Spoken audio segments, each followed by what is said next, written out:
रहीम नाजरीन अस्सलाम वालेकुम। मैं हूं इमरान हुसैन। नाज़रीन, हमारे आज के प्रोग्राम के दो सेगमेंट हैं। पहले सेगमेंट में हम बात करेंगे जो गुज़िश्ता हफ्ते कोर्ट मार्शल प्रोसीडिंग के बाद जनरल फैज़ हमीद को जो 14 साल की सज़ा सुनाई गई। अब मिलिट्री कोर्ट के इस फैसले को 5 दिन गुजर चुके हैं, लेकिन 5 दिन गुजरने के बावजूद फैज़ हमीद की जो कन्विक्शन है वो टॉक ऑफ द टाउन है। अब बात की जा रही है जनरल फैज़ हमीद के जो सुप्रीम कोर्ट के जजेस के साथ जो राब्ते थे, ख़ास तौर पे मुबैना तौर पे फैज़ हमीद के जो साबिक़ चीफ जस्टिस साकिब निसार के साथ जो राब्ता था, और टॉप सिटी के मालिक मुईज़ से जो 2 कीमती गाड़ियां हथियाई गईं। वैसे तो टॉप सिटी हाउसिंग सोसाइटी के मालिक मुईज़ का ये कहना था कि सिर्फ कीमती गाड़ियां नहीं, करोड़ों रुपए और करोड़ों रुपए के जो जेवरात थे वो भी हथियाए गए। लेकिन इस सिलसिले में जो एक नया इंकशाफ सामने आया कि वो कीमती गाड़ियां जो फैज़ हमीद ने टॉप सिटी के मालिक से हथियाई थीं, वो साबिक़ चीफ जस्टिस मियां साकिब निसार और उनके बेटे नजम साकिब को बतौर तोहफ़तन दी गई।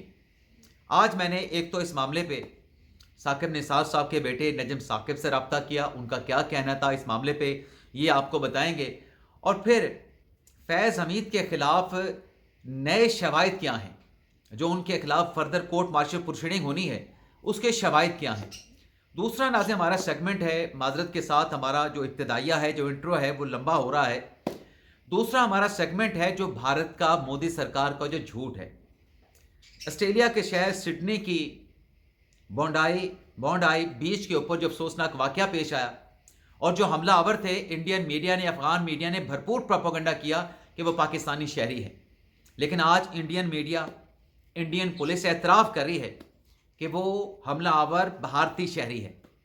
एक तो इसकी डिटेल आपके साथ हम शेयर करेंगे, और दूसरा पाक भारत जंग के दौरान जो भारतीय लड़ाका त्यारे मार गिराए गए थे, ख़ास तौर पे जो रफ़ाल फाइटर जेट थे, उनकी तफसीलात सामने आ गई हैं। भारतीय जरीदे ने भारत के इस झूठ का भांडा भी फोड़ दिया है। तो ये 2 सेगमेंट हैं जिनकी डिटेल इस प्रोग्राम में आपके साथ हम शेयर करेंगे। लेकिन प्रोग्राम का आगाज़ करने से पहले आपसे दरख्वास्त के चैनल को सब्सक्राइब कर लें, बेल आइकॉन का बटन प्रेस करें। वीडियो पसंद आए तो इसे लाइक और शेयर ज़रूर कीजिएगा। नाज़रीन, लापता अफराद केस में और जो कोर्ट मार्शल प्रोसीडिंग में मुख्तलिफ फ़ौजी अफसरान को जो सज़ाएँ होती हैं, उसमें आम तौर पर देखा जाता है कि उन सज़ा याफ्ता साबिक़ फ़ौजी अफसरान के जो वकील होते हैं वो कर्नल इनामुर रहीम होते हैं।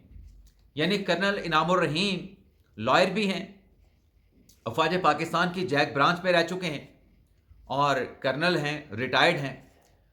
तो अफवाज पाकिस्तान के साथ उनका एक राब्ता, एक वास्ता रहा है। अब कल कर्नल इनामुर रहीम साहब ने जो हम टीवी पे आसमा शिराजी को जो इंटरव्यू दिया, उस इंटरव्यू में कर्नल इनामुर रहीम साहब ने बड़े दावे किए। अब जो वो दावे कर रहे थे, आसमा शिराजी जो सवालात पूछ रही थी, उनको सुनने के बाद, उनका जायज़ा लेने के बाद, उनका एनालिसिस करने के बाद बज़ाहिर ऐसा लगता है कि कर्नल इनामुर रहीम साहब जो हैं उनके पास कुछ इंटरनल इंफॉर्मेशन है, या फिर फैज़ हमीद साहब का जो रिकॉर्ड है उनके केसेस से मुतल्लिक, उस रिकॉर्ड तक उनकी रसाई है, या अहम मालूमात तक कर्नल इनामुर रहीम साहब को एक्सेस हासिल है। अब कर्नल इनामुर रहीम साहब ने जो इंटरव्यू दिया उसमें एक तो उन्होंने ये दावा किया कि जब 9 मई का वाक़या हुआ तो 9 मई के वाक़ये के वक्त फैज़ हमीद साहब जो हैं वो तहरीक इंसाफ के लोगों के साथ और कुछ सोशल मीडिया के इन्फ्लुएंसर और यूट्यूबर के साथ राब्ते में थे। और जब 9 मई का इंसिडेंट हो गया तो तहरीक इंसाफ के रहनुमाओं ने और मफरूर यूट्यूबर ने फैज़ हमीद साहब के घर पे जाके पनाह ली, और साथ में जो कर्नल इनामुर रहीम साहब ने यह कहा कि हर रोज़ फैज़ हमीद साहब जो हैं अपनी सिम तब्दील किया करते थे। अब ये बात जब तक आपके पास ये अहम मालूमात आपके पास ना हो, आपके पास कोई डॉक्यूमेंट्स का आपने जायज़ा ना लिया हो, रिकॉर्ड का आपने जायज़ा ना लिया हो, या वहाँ तक आपकी रसाई ना हो, तो आप ये बात दावे के साथ नहीं कह सकते। अब इनामुर रहीम साहब तो ये बात बड़े दावे के साथ कर रहे थे कि फैज़ हमीद साहब अपनी सिम जो है हर दूसरे दिन तब्दील कर लेते थे। लेकिन फैज़ हमीद साहब को ये गलत फहमी थी इनामुर रहीम साहब के मुताबिक कि वो ट्रेस नहीं होंगे, लेकिन वो जो भी नई सिम अपने मोबाइल में डालते थे 15 मिनट के अंदर वो सिम जो है वो ट्रेस हो जाती थी। और फिर कर्नल इनाम उर रहीम साहब ने यह भी कहा कि 9 मई के वक्त ये पीटीआई के लोगों के साथ राब्ते में थे, और सिर्फ राब्तों की बात नहीं कर रहे वो। कर्नल इनाम उर रहीम साहब सिर्फ ये नहीं कह रहे कि राब्ते में थे, बल्कि वो कह रहे हैं कि इन राब्तों के हवाले से जो हदायत फैज़ हमीद साहब पीटीआई के लोगों को देते थे, मीडिया के लोगों को देते थे, उन हदायत का तमाम रिकॉर्ड भी मौजूद है। और इमरान खान जब जेल गए, जेल में भी फैज़ हमीद का वहाँ पे राब्ता था, डायरेक्टली इनडायरेक्टली वो इमरान खान के साथ किसी ना किसी तरीके के साथ राब्ते में थे। और फिर उन्होंने जो सबसे बड़ा इंकिशाफ किया कि टॉप सिटी के मालिक मुईस के घर पे जब रेड किया गया इमरान खान साहब के दौर में, साकिब निसार साहब के दौर में, फैज़ हमीद साहब के दौर में, तो वहाँ से 2 कीमती गाड़ियाँ जो है जो कि हथियाई गई मुईस से, फैज़ हमीद की जानिब से, कर्नल इनाम उर रहीम साहब ने कहा कि वो दोनों कीमती गाड़ियाँ जनरल फैज़ ने साबिक चीफ जस्टिस मियाँ साकिब निसार साहब को दे दी। अब ये और बहुत बड़ा इल्ज़ाम है, बहुत बड़ा दावा भी, बहुत बड़ा इल्ज़ाम भी। और फिर आगे चल के वो कहते हैं कि वो दोनों गाड़ियाँ जो कि फैज़ हमीद साहब ने दी साकिब निसार को और उनके बेटे नजम साकिब को, जब टॉप सिटी के केस में जनरल फैज़ हमीद साहब का ट्रायल चल रहा था, कोर्ट मार्शल प्रोसीडिंग चल रही थी, तो एक रेंजर के एहलकार ने, रेंजर के ऑफिसर ने वो गाड़ी जो कि साबिक चीफ जस्टिस मियां साकिब निसार के बेटे के पास थे, नजम साकिब के पास, और गाड़ी को वहाँ से रिकवर किया गया। अब कर्नल इनाम उर रहीम साहब जो दावा कर रहे हैं, दावे के साथ वो ये भी कह रहे हैं कि ये जो बातें सामने आ रही हैं इसकी मुकम्मल साफ शफाफ तहकीकात होना नागुज़िर हो चुकी हैं। तो कर्नल साहब के इस दावे के बाद इनाम उर रहीम साहब जो कह रहे थे मैंने साकिब निसार साहब के बेटे नजम साकिब साहब के साथ रब्ता किया, उनके 2 नंबर हैं। एक नंबर उनके पास बरतानिया का है जिस पर वो व्हाट्सएप का इस्तेमाल करते हैं, दूसरा उनका नंबर पाकिस्तानी है, उस पर भी वो व्हाट्सएप का इस्तेमाल करते हैं। दोनों पर मैंने कॉल की और व्हाट्सएप कॉल की, दोनों पे रिंग हुई, मतलब बेल गई वहाँ पे। जैसे आप व्हाट्सएप पे कॉल करते हैं ना, वो रिंगिंग हो रही होती है, रिंगिंग हुई, लेकिन फ़ोन जो है वो अटेंड नहीं किया गया। उसके बाद मैंने उनको वॉइस नोट किया। नजम साकिब को भाई हमारे छोटे, उनके साथ ताल्लुक़ रहा है और ताल्लुक़ है, तो मैंने उनसे यही सवाल पूछा कि ये जो कर्नल इनाम उर रहीम साहब दावा कर रहे हैं, आपके वालिद साहब पे इल्ज़ाम लगा रहे हैं और आप पे भी इल्ज़ाम लगा रहे हैं कि टॉप सिटी के मालिक से जो 2 कीमती गाड़ियां हटाई गई थी, एक गाड़ी आपके वालिद को, एक गाड़ी आपको तोहफ़तन दी गई थी, इस पे आप क्या कहते हैं? कर्नल इनाम उर रहीम साहब का जो दावा है, इस पे आपका जवाब क्या है, आपका स्टांस क्या है कि इस दावे की हकीकत क्या है? नाज़रीन, इस वॉइस नोट को कई घंटे गुजर चुके हैं, लेकिन नजम साकिब साहब का जवाब नहीं आया।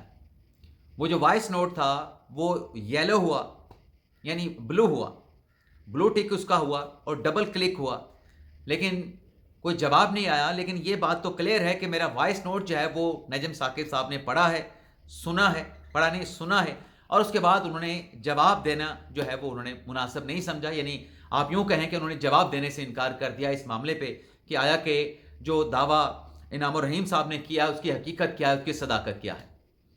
अब नाज़रीन आते हैं दूसरी खबरें पे। वैसे तो कुछ और भी खबरें हैं, लेकिन उन खबरों को मैं स्किप करूंगा। जब मैं प्रोग्राम रिकॉर्ड कर रहा हूं, पाकिस्तान तहरीक इंसाफ के लोग अडियाला जेल के बाहर पहुंच चुके हैं इमरान खान साहब से मुलाकात करने के लिए, लेकिन उन्हें एक जगह के ऊपर जो है वो रोक दिया गया है। अब आज मुलाकात के हवाले से फर्दर जो भी डिटेल्स होंगी, जो भी वहाँ पे दावा किया जाएगा, धरना दिया जाएगा, एहतजाज किया जाएगा, उसकी डिटेल कल सुबह के व्लॉग में आपके साथ हम शेयर करेंगे। लेकिन हम दूसरे सेगमेंट की बात करेंगे। नाज़रीन, जो सिडनी के शहर और वहाँ की साहिल बोंडाई बीच के ऊपर जो अफसोसनाक वाक़या पेश आया, जिसमें एक हमला आवर साजिद अकरम थे, दूसरे उनके बेटे नवीद अकरम थे। अब साजिद तो वहीं पे क्रॉस फायरिंग में मारे गए, वो हलाक हो गए। बेटा उनका जो नवीद अकरम है वो पकड़ा गया, ज़ख्मी हालत में हॉस्पिटल में है, लेकिन वो कोमे में चला गया।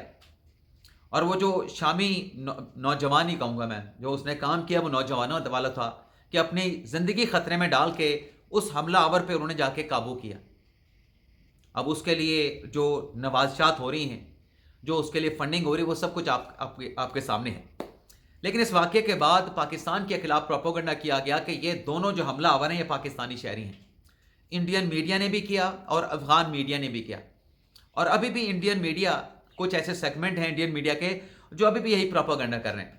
मैं आपको एक चीज़ दिखाता हूँ کہ یہ ٹائم آف انڈیا کا ٹویٹ ہے، اور ٹائم آف انڈیا کے ٹویٹ میں ناظرین کیا بتایا جا رہا ہے اور کیسے ٹویسٹ کیا جا رہا ہے معاملے کو، یہ ناظرین آپ دیکھیں۔ اب نہ جانے یہ کون سا نشہ کرتے ہیں۔ دی ٹائمز آف انڈیا نے لکھا Bondi beach attack, father and son visited Philippines on Indian passport, یعنی وہ اعتراف کر رہے ہیں کہ انڈین پاسپورٹ پہ والد نے، ساجد اکرم نے اور بیٹے نوید اکرم نے فلپائن کا وزٹ کیا۔ اور آگے کیا لکھتے ہیں، new detail on Pakistani origin shooter. بھائی آپ خود کہہ رہے ہو کہ انڈین پاسپورٹ کے اوپر اس نے سفر کیا، اور آگے اسے آپ پاکستانی نژاد شوٹر کہہ رہے ہو، حملہ آور کہہ رہے ہو۔ افسوس کا مقام، نہ جانے یہ کون سی انڈین میڈیا جو ہے وہ صافت کرتا ہے۔ اس کے بعد ناظرین دی پرنٹ انڈین میڈیا ہے، اور اس کے ساتھ ساتھ بھارتی ریاست تلنگانہ میرے خیال میں، جہاں حیدرآباد کا شہر بھی آتا ہے، اس نے یہ انکشاف کیا ہے کہ ساجد اکرم انڈین شہری ہے اور بھارتی شہر حیدرآباد سے اس کا تعلق ہے۔ 1998 میں وہ آسٹریلیا میں گیا، اور 6 مرتبہ آج 2025 تک وہ انڈیا کا اس نے سفر کیا ہے بھارتی پاسپورٹ پہ۔ اور جو اس کا بیٹا نوید اکرم ہے، وہ آسٹریلیا میں پیدا ہوا، آسٹریلیا میں پلا بڑھا اور وہیں پہ پڑھا۔ تو یہ انڈین اخبار پرنٹ نے انڈیا کے میڈیا کے، انڈین سرکار کے پراپوگنڈا کا جو ہے وہ پول کھول کے رکھ دیا، اس کا بھانڈا پھوڑ کے رکھ دیا۔ لیکن اس کے ساتھ ساتھ ناظرین کچھ اور بھی ڈیٹیل سامنے آئی ہیں، جیسا کہ ابھی انڈین اخبار کہہ رہا تھا، دی ٹائمز آف انڈیا، کہ وہ فلپائنس گئے تھے۔ برطانوی اخبار اور دیگر کچھ میڈیا آؤٹلیٹس کے مطابق یہ جو دونوں بھارتی شہری فلپائن گئے تھے 1 نومبر کو، اور پھر 28 نومبر کو دوبارہ یہ آسٹریلیا واپس چلے گئے۔ وہاں پر انہوں نے فلپائن میں ملٹری ٹریننگ حاصل کی، فلپائن میں ملٹری ٹریننگ انہوں نے حاصل کی۔ اور ناظرین آپ کو پتا ہوگا کہ بونڈائی بیچ افسوسناک واقعے میں 15 شہری ہلاک ہوئے تھے، درجنوں زخمی ہوئے تھے۔ تو اس کے بعد اب مودی سرکار کے پاس دنیا کو منہ دکھانے کے لیے کیا رہ گیا ہے؟ آپ دیکھیں نا کہ جو بھارت جنگ ہوئی، اس جنگ کے دوران جو پاکستان نے 7 انڈین طیارے مار گرائے، بھارت نے اعتراف نہیں کیا، نہ اعتراف کیا نہ انکار کیا، لیکن پھر دبے الفاظ میں انڈائریکٹلی اعتراف بھی کرتے رہے۔ اب ناظرین برطانوی جریدے کی ایک رپورٹ سامنے آئی ہے، اس رپورٹ میں تمام تر جو تفصیلات ہیں کہ کتنے بھارتی طیارے مار گرائے گئے تھے، ان کی تفصیلات کو پبلک کر دیا گیا ہے۔ بھارتی رافیل طیارے جو پاکستان نے مار گرائے، ان کے نمبر تک جو ہے وہ پبلک کر دیے گئے۔ ناظرین بھارتی جریدے کے رپورٹ میں یہ کہا گیا ہے، اب ناظرین سنتے جائیں اس میں کیا کہا گیا۔ بھارتی جریدے کی ایرو میگزین ہے، اور اس کے یہ تحقیقاتی رپورٹ ہے۔ اس میں یہ بتایا گیا کہ 52 منٹ کی جو فضائی جنگ ہوئی پاکستان اور بھارت کے دوران، اس میں بھارتی فضائیہ کے 4 رافیل طیارے مار گرائے گئے پاکستان کی فضائیہ کی جانب سے، اور اس کے نمبر کیا تھے؟ اس کے نمبر تھے BS-001، BS-021، BS-022، BS-027 تھے، جبکہ بھارت ان 4 لڑاکا طیاروں کے سیریل نمبر کے ساتھ کوئی واضح تصویر پیش کرنے میں ناکام رہا۔ اور پھر آگے چل کے رپورٹ میں کہا گیا ہے کہ ملٹی ڈومین آپریشن میں پاکستان کے ملٹی ڈومینز آپریشن نے بھارتی فضائیہ کو مفلوج کر دیا۔ بھارتی فضائیہ کے مجموعی طور پہ نقصانات 4 رافیل طیارے، MiG-29، Su-30 اور ہیرون ڈرون شامل تھا۔ اس میں 7 طیارے پاکستان نے مار گرائے۔ اور پھر بھارتی جریدے کی رپورٹ میں یہ بھی کہا گیا کہ 10 مئی کو JF-17C جو بلاک 3 تھا، اس نے ادھمپور میں بھارتی جو دفاعی نظام تھا S-400، پاکستان کے JF-17 نے بھارت کا وہ دفاعی نظام جو ہے اس کو تباہ کیا۔ پاکستان کی فضائیہ نے برنالہ میں بھارتی کمانڈ اینڈ کنٹرول سسٹم کو بھی تباہ کیا۔ اور رپورٹ کے مطابق پاکستان سائبر بورڈز نے بھارت کے تقریباً 96% social media network, digital نظام کو مفلوج کیا۔ پہلی بار کسی فضائیہ نے سائبر اور روایتی عسکری اقدامات یکجا کر کے کارروائی کی۔ رپورٹس میں بتایا گیا ہے، برطانوی جریدے کی رپورٹ میں بتایا گیا ہے کہ بھارتی chief of defence staff general Anil Chauhan نے انٹرویو میں بھارتی طیاروں کی تباہی تسلیم کی تھی۔ اس سے قبل پاکستان فضائیہ نے آپریشن سوئفٹ ریٹارٹ میں یعنی 2019 میں بھارتی MiG-21 فائٹر جیٹ مار گرایا تھا۔ اب بھارت مانے نہ مانے، پاکستان کا جو دعویٰ ہے اس کی انڈورسمنٹ بھارتی جریدے کی اس رپورٹ سے ہوتی ہے۔ ناظرین باقی خبریں میں اسکپ کروں گا، لیکن جاتے جاتے ایک افسوسناک خبر ہے۔ پنجاب کے سابق وزیر اعلیٰ منظور احمد بٹو पंजाब असम्बली के साबिक स्पीकर मंजूर अहमद भट्टू जो कि 95 साल के थे, वो इंतकाल कर गए हैं। और मियाँ मंजूर अहमद भट्टू के इस इंतकाल पे सदर पाकिस्तान आसिफ अली ज़रदारी और दीगर अहम शख्सियात की जानिब से अफसोस का इजहार जो वो किया गया है। अल्लाह ताला मंजूर भट्टू साहब की मग़फ़िरत फरमाए, उनकी जो अगली ज़िंदगी है उसको आसान फरमाए। आमीन सुमा आमीन। आज आपसे इजाज़त चाहते हैं। अल्लाह ताला हम सब का हामी नासिर, अपनी ढेर सारी दुआओं में याद रखिएगा।